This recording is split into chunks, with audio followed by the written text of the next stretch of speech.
Hello friends, कैसे हैं आप सब। उम्मीद करती हूँ आप भी मेरी तरह स्वस्थ होंगे, मस्त होंगे और व्यस्त भी होंगे। हाँ, तो आज मैंने कोई कॉमेडी वीडियो नहीं बनाया है, बल्कि एक प्यारा सा हॉरर वीडियो बनाया है। अभी मैं उसके कैरेक्टर को रेडी कर रही हूँ। जैसा कि आप लोग देख रहे होंगे, मैं एक हाउस बना रही हूँ और आपको दिख ही रहा होगा वो हाउस कैसा है। वो बहुत ही क्यूट सा लाबूबू लाबूबू हाउस बनाया है मैंने। इसे देख के आपको कुछ याद आ रहा है? बचपन। हाँ, बचपन बचपन में मुझे भी कहानी सुनना बहुत ही ज़्यादा पसंद था। मेरी दादी थी ना, मैं उन्हें बहुत ज़्यादा परेशान करती रहती थी कि दादी कहानी सुनाओ ना, दादी कहानी सुनाओ ना। और वो सुनाती भी थी, पर एक ही कहानी को बार बार सुनाती थी। आपने क्या महसूस किया जब हम लोग किस्से और कहानी सुना करते थे, तो हमें लगता था कि जैसे हम उसी दुनिया में चले गए हैं। बहुत ही अच्छा लगता था, बहुत ही अच्छा फ़ील होता था। और उस टाइम में मनोरंजन के लिए बहुत कुछ तो रहता नहीं था, और टीवी था और इतने ज़्यादा चैनल्स वगैरह भी नहीं थे। सेल फ़ोन वगैरह भी बहुत ज़्यादा नहीं था, वो बहुत लेट में आया। और आजकल के बच्चों को तो उस तरह का कोई भी अनुभव नहीं होगा जैसा हम लोगों ने किया था। तो मुझे याद आता है, मेरी दादी मुझे एक ही कहानी बार बार सुनाया करती थी। तो मैं उसे बोलती थी कि क्या दादी, फिर वही कहानी, फिर वही रटी रटी कहानी। तो मेरी दादी मुझसे कहती थी कि कहाँ से रोज़ रोज़ नई कहानी आएंगी। अरे, मैं बोली 4 बार वही सुना चुकी।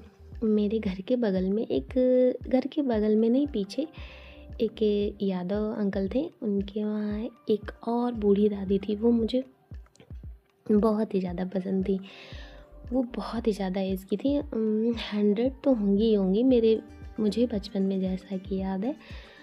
और वो जब घर पे आती थी ना, तो बच्चे उन्हें बहुत ही ज़्यादा, होता है ना, कुछ लोग बहुत ही ज़्यादा आकर्षक होते हैं, चाहे वो बूढ़े ही क्यों ना हो जाए, क्योंकि वो उनके अंदर ऐसी क्वालिटी होती है कि जो हमें उनकी तरफ आकर्षित करती है। वो उस तरह की थी।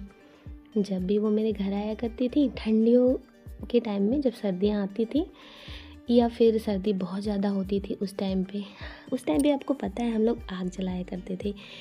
वो जो फसल का डंठल होता है ना, उसका पुआल बनता है, उससे हम लोग, और लकड़ियों का यूज़ करके हम हाथ सेका करते थे। हमारी दादी उसे जलाया करती थी। तो वो वहाँ पे आती थी, बैठती थी, और हम लोग उनसे बोलते थे कि कहानी सुनाइए, कहानी सुनाइए। वो पता है कभी कहानी को रिपीट नहीं करती थी। वो बूढ़ी तो बहुत ज़्यादा हो गई थी, पर उनका ब्रेन बहुत ही ज़्यादा शार्प था।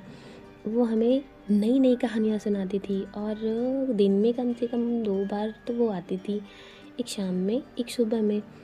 तो सुबह सुबह भी हम कहानियाँ सुनते थे और शाम में भी कहानियाँ सुनते थे। तो उस टाइम में बस हम स्टोरी को सुनते थे और जस्ट इमेजिन बस एक कल्पना में खो जाते थे। फिर भी वो बहुत ही सुकून भरा पल था। वो बचपन का पल बहुत ही ज़्यादा सुकून भरा था।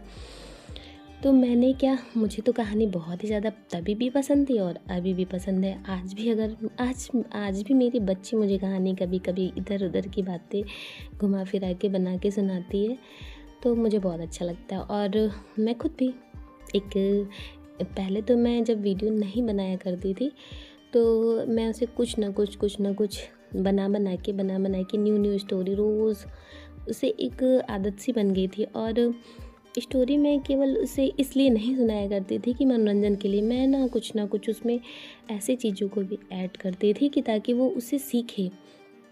और ऐसा होता भी था, अभी भी ऐसा होता है। तो मेरी इस कहानी को भी बनाने का पर्पस केवल किसी को डराना या किसी को बस एंटरटेन करना नहीं है। अगर कुछ बच्चे भी इस स्टोरी को देखेंगे तो, और थोड़ा बहुत भी अगर उन्हें अच्छा लगा, कुछ सीख सके, तो और भी अच्छी बात है। वरना मनोरंजन के ही पर्पस से अगर देखें तो भी कोई बात नहीं है, कुछ तो कुछ अच्छा ही होगा। तो मैंने इसमें एक 2 लड़कियों को, जैसा कि आप देख रहे हैं, दोनों बैठी हुई हैं और एक आप यहाँ प्यारा सा डरावना सा हाउस देख रहे हैं। एक यहाँ पे छोटा सा कुआं है और जैसा मैं छोटे छोटे फूल बना रही हूँ। आपने कभी ब्लू पेड़ देखा है क्या? नहीं ना? तो इसे देखिए, ये ब्लू है। और रेड हाउस, लाल घर भी नहीं देखा होगा, तो लाल घर भी आप देख सकते हैं। और ये जो लड़कियां हैं वो एक पत्थर के बड़ी सी पत्थर का टुकड़ा है, वहाँ पे बैठी हुई हैं और बैठ कर के आपस में बातें कर रही हैं। तो यहाँ पे एक अभी आपने देखा ना, ये वाइट कलर का शॉल ओढ़े एक बूढ़ी सी औरत है। वो जैसा कि आप पहले भी कहानी में सुन चुके होंगे, एक बूढ़ी सी औरत होती है, देखिए ये अपनी लाठी लेकर यहाँ आ रही है। कैसे? हाँ, अभी से आप गेस करो मैं क्या लिख रही हूँ। हाँ, आपने गेस कर लिया। तो वो लड़कियाँ अननोन है। वैसे मैं पूरी कहानी आपको नहीं सुना सकती हूँ, बस मैं थोड़ा थोड़ा ही आपको बता रही हूँ।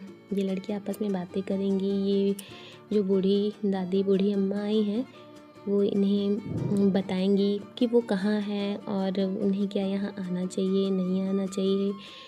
और ये घर के बारे में भी बताएंगी, इस कुएं के बारे में भी बताएंगी।